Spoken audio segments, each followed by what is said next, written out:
সংস্কারের কথা বলে নির্বাচন পেছানোকে ষড়যন্ত্র হিসেবে দেখছে মানুষ। অভিযোগ বিএনপি নেতাদের ফ্যাসিস্ট সরকারের বিচারে দ্রুত সংসদ ভোট আয়োজনের দাবি। জাতিসংঘ মহাসচিবের বাংলাদেশ সফরে রোহিঙ্গাদের সহায়তা বাড়ার আশা প্রেস সচিবের। শুক্রবার ক্যাম্প পরিদর্শনে যাবেন গুতেরেস। সেপ্টেম্বরে ঢাকায় হবে আন্তর্জাতিক কনফারেন্স।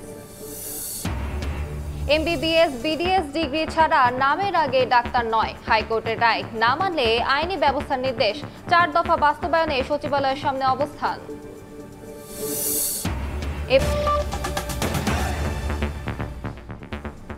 সময় সংবাদের সঙ্গে আছি আমি আলিশা ইসলাম। শাপলা চত্বরে হেফাজতের কর্মসূচিতে গণহত্যা মামলায় শেখ হাসিনা সহ 9 জনের বিরুদ্ধে গ্রেফতারি পরোয়ানা জারি করেছেন আন্তর্জাতিক অপরাধ ট্রাইব্যুনাল। চিফ প্রসিকিউটর জানিয়েছেন, এই হত্যাযজ্ঞে গণজাগরণ মঞ্চের সম্পৃক্ততা মিলেছে আর সুষ্ঠু বিচার দাবি করেছে হেফাজতে ইসলাম। দাবি করে সাবেক প্রধানমন্ত্রী শেখ হাসিনা, সাবেক স্বরাষ্ট্রমন্ত্রী মহিউদ্দিন খান আলমগীর, ওই সময়ের ডিএমপি কমিশনার বেনজির আহমেদ সহ আইন শৃঙ্খলা বাহিনীর ঊর্ধ্বতন কর্মকর্তাদের আসামি করে গত বছরের 27 নভেম্বর অভিযোগ দায়ের করে হেফাজতে ইসলাম।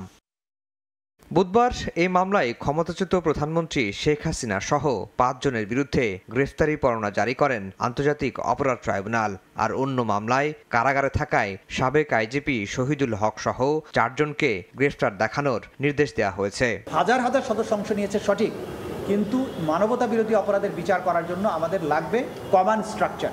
কারা নির্দেশ দিয়েছিল, কারা বাস্তবে ফিল্ডে থেকে কমান্ড করে এই কার্যটা করেছিল, সেই কারণে প্রথমে আমরা টপ কমান্ডারদেরকে বিচারের মুখোমুখি করতে চাই। এদিন ট্রাইব্যুনাল জানতে চান গণজাগরণ মঞ্চের মুখপাত্র ইমরান সরকারকে কেন আসামি করা হলো। জবাবে চিফ প্রসিকিউটর বলেন, শাপলা চত্বরের গণহত্যায় গণজাগরণ মঞ্চের সম্পৃক্ততা মিলেছে।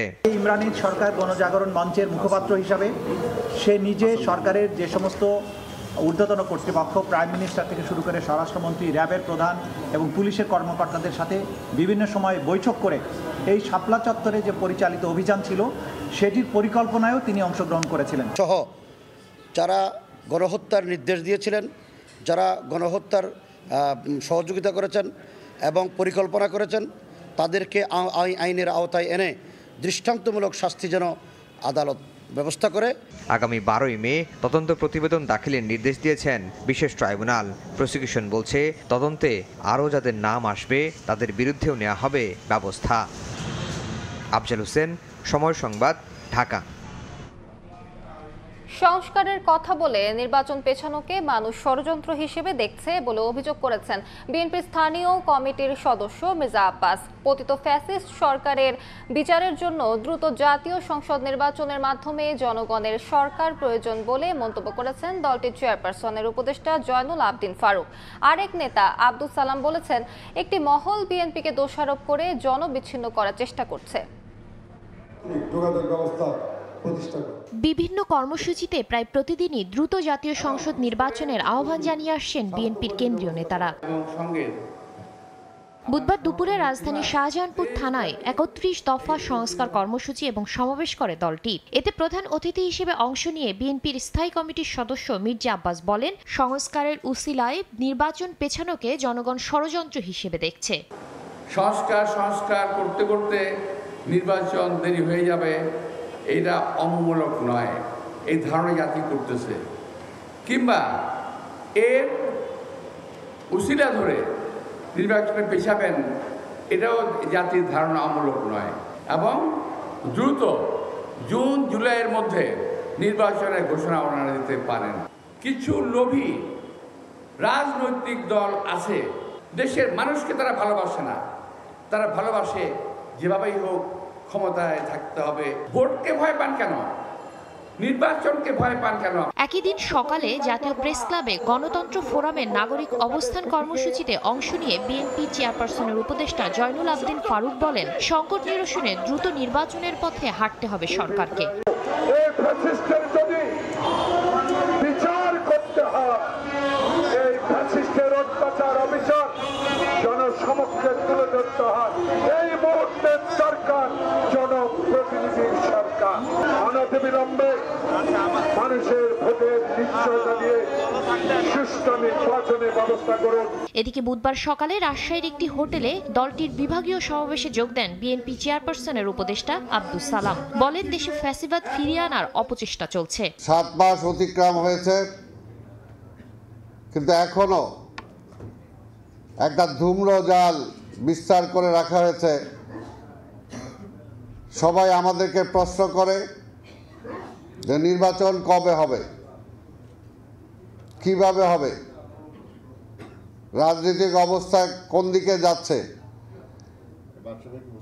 এটা নিশ্চয়ই আমাদের কাছে কাম্য না। দেশে চলমান সংকট কঠোর হাতে নিয়ন্ত্রণে সরকারের প্রতি আহ্বান জানান বিএনপি নেতারা। শাতিলা শারমিন, সময় সংবাদ। জাতিসংঘ মহাসচিবের বাংলাদেশ সফরে রোহিঙ্গাদের সহায়তা বাড়বে বলে আশা প্রকাশ করেছেন প্রধান উপদেষ্টার প্রেস সচিব শফিকুল আলম। বিকেলে রাজধানীর ফরেন সার্ভিস একাডেমিতে সংবাদ সম্মেলনে তিনি বলেন, সফরের দ্বিতীয় দিন কক্সবাজারে রোহিঙ্গা ক্যাম্প পরিদর্শনে যাবেন অ্যান্তনিও গুতেরেস। সেখানে 1 লাখ রোহিঙ্গার সঙ্গে ইফতার করবেন। প্রেস সচিব প্রকাশ করেন যে আশা করেন তিনি জাতিসংঘ মহাসচিবের এই সফর রোহিঙ্গা ইস্যুর বৈশ্বিক গ্রহণযোগ্যতা বাড়াবে। শুধু রোহিঙ্গা নয়, সেখানকার অন্য জনগোষ্ঠীও সীমান্ত অতিক্রম করবে। এমন প্রেক্ষাপটে প্রধান উপদেষ্টার আমন্ত্রণে জাতিসংঘ মহাসচিব অ্যান্তনিও গুতেরেস 4 দিনের সফরে বাংলাদেশে আসছেন। বুধবার বিকেলে রাজধানীর ফরেন সার্ভিস একাডেমিতে মহাসচিবের সফর সূচি নিয়ে সংবাদ সম্মেলন করে প্রধান উপদেষ্টার প্রেস উইং। প্রেস সেক্রেটারি বলেন, গুতেরেসের সফরে রোহিঙ্গা সংকট সমাধানে গতি পাবে। এছাড়া রোহিঙ্গাদের জন্য কমে যাওয়া সহায়তা বাড়ানো যাবে বলেও আশাবাদী তিনি। আমরা আশা করছি যে তার ভিজিটে মাধ্যমে এইটা এফর্টগুলো রিডাবল হবে to mobilize aid for the Rohingya people. তাদের নিউট্রিশনাল নিডটা খুব ইম্পর্টেন্ট এবং এই আমরা চাই যে তারা তাদের জন্য নিউট্রিশনাল নিডটার জন্য কম্প্রোমাইজ না হয় কোনোভাবে। সেই জন্য ইন্টারন্যাশনাল সাপোর্টটা লাগে। প্রায় $15 মিলিয়ন প্রতি মাসে রোহিঙ্গাদের জন্য দরকার হয়। ডেপুটি প্রেস সচিব জানান, রোহিঙ্গা ইস্যু ছাড়াও বাংলাদেশের সংস্কার প্রক্রিয়া নিয়েও জাতীয় ঐক্যমত্য কমিশনের সঙ্গে বৈঠক করবেন জাতিসংঘ মহাসচিব। মিটিংয়ে ঐক্যমত্য কমিশন তাদের যে প্রোগ্রেসটা, তাদের কাজের যে প্রোগ্রেসটা, সেটা জাতিসংঘ মহাসচিবকে জানাবেন এবং যদি জাতিসংঘের পক্ষ থেকে এ বিষয়ে বাংলাদেশের যে বিভিন্ন সংস্কার যে প্রস্তাব, এই সংস্কার প্রস্তাবগুলো বাস্তবায়নের ক্ষেত্রে জাতিসংঘের যদি বা জাতিসংঘের অধীনস্থ কোনো প্রতিষ্ঠানের যদি কোনো ভূমিকা রাখার সুযোগ থাকে, সেটা নিয়ে হয়তোবা আলোচনা হতে পারে। সংবাদ সম্মেলনে আরও জানানো হয়, মাগুরায় নির্যাতিত শিশুটির শারীরিক অবস্থা আরও অবনতি হয়েছে। নাজমুস সালেহী, সময় সংবাদ, ঢাকা। এমবিবিএস বিডিএস ডিগ্রি ছাড়া নামের আগে কেউ ডাক্তার লিখতে পারবেন না বলে রায় দিয়েছেন হাইকোর্ট। একই সঙ্গে আদেশ না মানলে আইনি ব্যবস্থার নির্দেশও দিয়েছেন। এদিকে আদালতের রায়কে স্বাগত জানিয়ে দ্রুত গেজেট প্রকাশের দাবি জানান চিকিৎসকরা। পাশাপাশি অন্য 4 দাবি আদায়ে আন্দোলন চালিয়ে যাওয়ার ঘোষণা দেন তারা।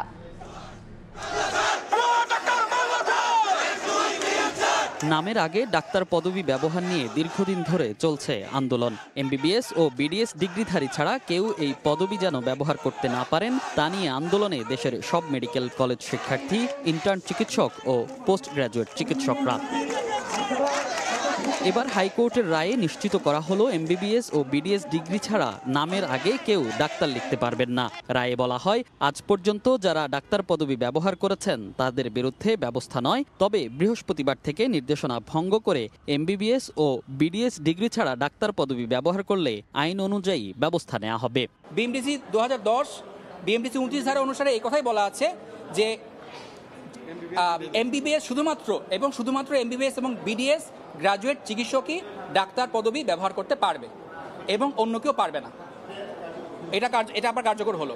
এই আইনে স্থগিতাদেশ দেওয়া ছিল, সেই স্থগিতাদেশ আজকে তুলে নেওয়া হলো। এদিকে আদালতের রায়কে স্বাগত জানিয়ে দ্রুত গেজেট প্রকাশ করে বাস্তবায়ন করার দাবি জানান চিকিৎসকরা। নিজেদের মধ্যে আলোচনা করে পরবর্তী কর্মসূচি ঘোষণা করবেন বলেও জানান তারা। আমরা আপাতত যতটুকু জেনেছি তাতে আমরা মোটামুটি সন্তুষ্ট, কারণ আমাদের একটা দাবি পূর্ণ হয়েছে। এর আগে 5 দফা দাবি নিয়ে কেন্দ্রীয় শহীদ মিনারে মহাসমাবেশে যোগ দেন বিভিন্ন মেডিকেল কলেজের শিক্ষার্থী ও ইন্টার্ন চিকিৎসকরা।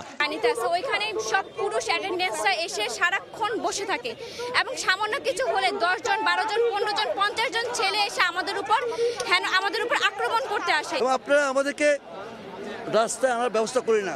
আমি স্বাস্থ্য উপদেষ্টাদেরকে বলবো, আপনারা ডাকেন, চিকিৎসকদেরকে ডাকেন, ওদেরকে ডাকেন, ডিএমএফদেরকে ডাকেন, সেকমোদেরকে ডাকেন, ডেকে শোনেন হোয়াট ইজ দ্য প্রবলেম, কেন এই সমস্যাটা হচ্ছে। এদিকে হাইকোর্টের রায়ের পর রাজশাহী ও সিলেট সহ বেশ কয়েকটি মেডিকেল কলেজ থেকে আনন্দ র্যালি বের করেন তারা। উচ্চ আদালতের রায়কে জনকল্যাণ চিকিৎসা বান্ধব বলে উল্লেখ করেন চিকিৎসক ও মেডিকেল শিক্ষার্থীরা। এর আগে সুরক্ষা আইন সহ 5 দফা দাবিতে আন্দোলন আর কর্মবিরতি পালন করেন চিকিৎসকরা। মনির হোসাইন, সময় সংবাদ, ঢাকা। ঋণের নামে প্রায় 900 কোটি টাকা আত্মসাতের অভিযোগে চট্টগ্রামের মডার্ন স্টিল মিলস কোম্পানির বিরুদ্ধে অনুসন্ধানে নেমেছে দুদক। এদিন প্রায় 450 কোটি টাকার মানি লন্ডারিংয়ের অভিযোগে সাবেক শিল্প প্রতিমন্ত্রী ওমর ফারুক চৌধুরী ও তার স্ত্রীর বিরুদ্ধে মামলা করা হয়েছে। সোনালী ব্যাংকের বিভিন্ন শাখা থেকে শিল্পে বিনিয়োগের নামে ঋণ নিয়ে অর্থ নয়ছয়ের অভিযোগ উঠেছে চট্টগ্রামের মডার্ন স্টিল মিলস কোম্পানির বিরুদ্ধে। দুদক জানায়, ঋণের নামে নিয়ম ভেঙে ব্যাংক থেকে চট্টগ্রামের মডার্ন স্টিল মিলস কোম্পানি 450 কোটি টাকা বের করে নেয়। শেষ পর্যন্ত নানা অপকৌশলে ব্যাংকের 873 কোটি টাকা আত্মসাৎ করে। যা নিয়ে অনুসন্ধান করতে দুদকের উপপরিচালক নাজমুল হাসানের নেতৃত্বে 3 সদস্যের কমিটি গঠন করা হয়েছে। এদিন রাজশাহী 1 আসনের সাবেক এমপি ও সাবেক শিল্প প্রতিমন্ত্রী ওমর ফারুক চৌধুরী এবং তার স্ত্রীর বিরুদ্ধে মামলা করেছে দুদক। তাদের বিরুদ্ধে প্রায় 450 কোটি টাকার সন্দেহজনক লেনদেন এবং 16 কোটি টাকার অবৈধ সম্পদ অর্জনের অভিযোগ আনা হয়েছে। নিজ প্রতিষ্ঠানের নামেও 57টি ব্যাংক হিসাবে 445 কোটি টাকারও বেশি সন্দেহজনক লেনদেন করে মানি লন্ডারিংয়ে সম্পৃক্ত অপরাধ, দুর্নীতি ও ঘুষ সংগঠনের মাধ্যমে প্রাপ্ত অর্থ ও সম্পত্তি অবৈধ উৎস গোপন বা আড়াল করার উদ্দেশ্যে স্থানান্তর, রূপান্তর এবং হস্তান্তর করার অপরাধ অনুসন্ধানকালে প্রমাণিত হয়েছে। এদিকে অবৈধ সম্পদ অর্জনের অভিযোগে রাজশাহীর তানোর এবং গোদাগাড়ী উপজেলার সাবেক 2 চেয়ারম্যান লুৎফর হায়দার রশিদ এবং জাহাঙ্গীর আলমের বিরুদ্ধে মামলা করেছে দুদক। তাসলিম তৌহিদ, সময় সংবাদ, ঢাকা। নতুন করে মপতন্ত্র রুখতে লাকি আক্তারের গ্রেফতার সহ 5 দফা দাবিতে মানববন্ধন করেছে ইনকিলাব মঞ্চ। বিকেলে শাহবাগে এই কর্মসূচি পালন করা হয়। ধর্ষণের দ্রুত বিচার নিশ্চিত করতে বিশেষ ট্রাইব্যুনাল গঠন ও মিথ্যা মামলার শাস্তি নিশ্চিত করার দাবি সহ অবিলম্বে লাকি আক্তারকে গ্রেফতার করে শাহবাগের 2013 সালের রাষ্ট্রবিরোধী সকল ষড়যন্ত্র উন্মোচন করার দাবি জানায় ইনকিলাব মঞ্চ। এছাড়া শাপলা চত্বর ও পিলখানা হত্যাকাণ্ডের তদন্তে জাতিসংঘের হস্তক্ষেপ কামনা করা হয়। এ সময় আওয়ামী লীগকে নিষিদ্ধ করার দাবি তোলেন তারা।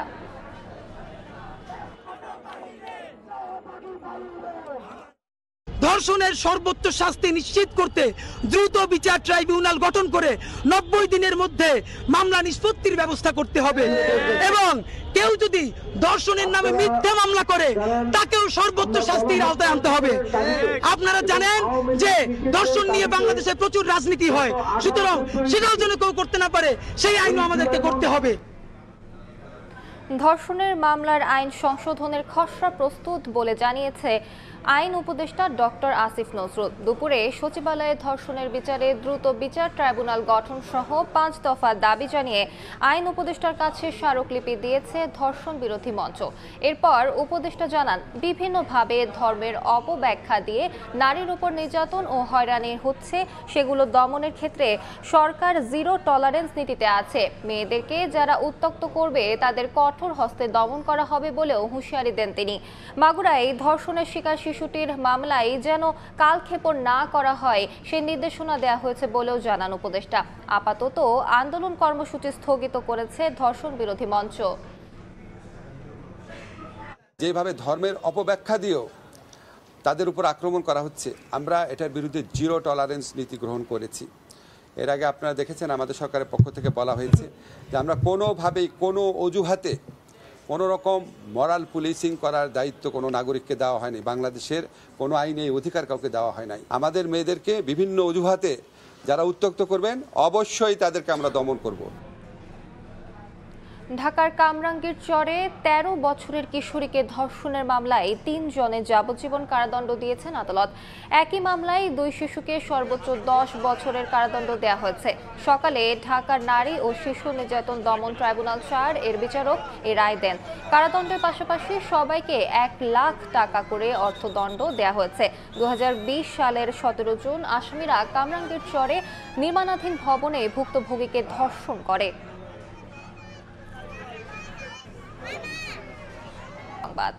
স্ত্রীকে শ্লীলতাহানির চেষ্টা করলে হাবিবুল্লাহ বাহার কলেজের সাবেক উপাধ্যক্ষ সাইফুর রহমানকে কুপিয়ে জখম করে স্বামী নাজিম, পরে বাথরুমে আটকে রেখে পালিয়ে যায়। সোমবার সকালে রাজধানীর উত্তরখান থানা এলাকায় পুরানপাড়ার একটি বাসা থেকে রক্তাক্ত অবস্থায় উদ্ধার করা হয় হাবিবুল্লাহ বাহার কলেজের সাবেক উপাধ্যক্ষ মোহাম্মদ সাইফুর রহমান ভূঁইয়াকে। এরপর হাসপাতালে নেওয়া হলে চিকিৎসক তাকে মৃত ঘোষণা করেন। এ ঘটনায় হত্যা মামলা হলে চাঞ্চল্যকর এই হত্যার রহস্য উদ্ঘাটনে নামে। বুধবার সকালে ডিএমপি মিডিয়া সেন্টারে সংবাদ সম্মেলনে পুলিশ জানায়, ফেব্রুয়ারির শেষের দিকে সাইফুর রহমানের সঙ্গে পরিচয় হয় রূপা ও নাজিমের। অসহায়ত্বের কথা জানালে ওই দম্পতিকে বাসায় এনে আশ্রয় দেন সাইফুর। এরপর থেকেই তিনি রূপাকে বিভিন্নভাবে শ্লীলতাহানির চেষ্টা করে বলে জানায় পুলিশ। সাইফুর রহমান ভূঁইয়া বলেছে যে তোমরা আমার সাথে চলো, আমার গাড়ি রয়েছে, তোমাকে তুমি ড্রাইভিং শিখবে, শিখে তুমি আমার গাড়ি চালাবে, আর আমার স্ত্রী আছে, ছেলে আবার স্কুলে পড়াশোনা করে, আবার ৬ তলা বাড়ি, তুমি বাবার বাসায় কাজ করো। সর্বশেষ ৯ মার্চ রাতে সাইফুর রূপাকে শ্লীলতাহানির চেষ্টা করলে তার চিৎকার টের পায় তার স্বামী। এরপর ধস্তাধস্তির এক পর্যায়ে ওই দম্পতি বটি দিয়ে কুপিয়ে জখম করে সাইফুরকে, পরে বাথরুমে আটকে রেখে পালিয়ে যায় তারা। ৩ জন একসাথে শুয়েছে। ছেলেটা যখন ঘুমিয়ে গিয়েছে, রূপার হাজব্যান্ড নাজিম, তখন সে উপর দিকে উঠে গিয়ে তাকে করার জন্য, হয়তো রেপ করার জন্য তাকে শরীরে উঠেছে। এক পর্যায়ে এই ধস্তাধস্তির পর্যায়ে এই নাজিম ঘুম থেকে উঠে যায়, তাকে কোপানো শুরু করে এই বটি দিয়ে। মাথার এই খুলিতে অনেকগুলো কোপ রয়েছে। এরপর যে সে ঠেকাতে যাচ্ছিল, তার হাতের অনেকগুলো কোপ রয়েছে। হত্যাকাণ্ডের পেছনে আরও কোনো উদ্দেশ্য ছিল কিনা তা জানতে অভিযুক্তদের জিজ্ঞাসাবাদ করা হবে বলে জানিয়েছে পুলিশ। তখন কোর্ট কোনো কিছু যদি প্রিজিউম করে কনসিডারেশনে। আয়েশা সিদ্দিক, সামিয়া, সময় সংবাদ, ঢাকা। সময় সংবাদ। রমজান উপলক্ষে রাজধানীতে বিশেষ মূল্য ছাড়ে ভোগ্যপণ্য বিক্রি করছে দেশের অন্যতম বৃহৎ প্রতিষ্ঠান সিটি গ্রুপ। ঢাকার 15টি পয়েন্টে ট্রাকে করে এই পণ্য বিক্রি কার্যক্রম ব্যাপক সাড়া ফেলেছে। কারওয়ান বাজারে সিটি গ্রুপের ভ্রাম্যমাণ ট্রাক আসতেই পণ্য কিনতে ছুটে আসেন ভোক্তারা। বাজার মূল্যের চেয়ে কমে ডাল, তেল, দুধ, আটা সহ 19 ধরনের পণ্য কিনতে পেরে খুশি ক্রেতারা। তবে পণ্যের দাম আরও কমানো যায় কিনা সেই দাবি জানিয়েছেন তারা। সিটি গ্রুপটা যাতে সবসময় এটা যদি দিতে থাকে, এভাবে থাকে, তবে সাধারণ মানুষ এটার জন্য অনেক সন্তুষ্ট হবে। তো আলহামদুলিল্লাহ, যদি এইভাবে তারা পুরো রমজান মাস প্রত্যেকটা পয়েন্টে দেওয়া যায়, আপাতত আমাদের মতো নিরহ মানুষ খায়া বাঁচতে পারবো আর কি। মহল্লা তো দাম বেশি, 280 টাকা বেছে 2 লিটারেরটা, তো ওই সুবাদে এখানে একটু কম পাইছি, এই কারণে এখান থেকে একটু নেওয়া আর কি। আমরা যারা নিম্নমানের ক্রেতা আছি, আমরা একটু কমে পাচ্ছি ওই জায়গাতে।